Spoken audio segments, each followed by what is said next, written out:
ॐ श्रीगुरुभ्यो नमः।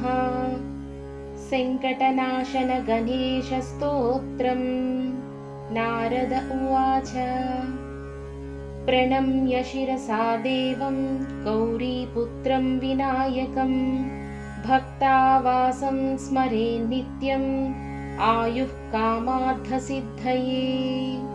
प्रथमं वक्रतुण्डं च एकदन्तं द्वितीयकं तृतीयं कृष्णपिङ्गाक्षं गजवक्त्रं चतुर्थकं लम्बोदरं पञ्चमं च षष्ठं विकटमेव च सप्तमं विघ्नराजं च धूम्रवर्णं तथाष्टकं नवमं फालचन्द्रं च दशमं तु विनायकम् एकादशं गणपतिं द्वादशं तु गजाननम्।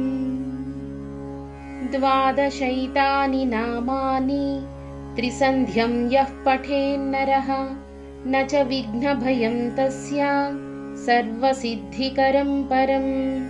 विद्यार्थी लभते विद्यां धनार्थी लभते धनं पुत्रार्थी लभते पुत्रान् मोक्षार्थी लभते गतिं।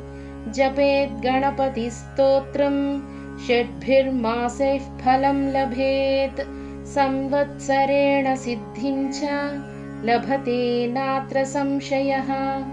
अष्टभ्यो ब्राह्मणेभ्यश्च लिखित्वा यः समर्पयेत् तस्य विद्या भवेत् सर्वा गणेशस्य प्रसादतः।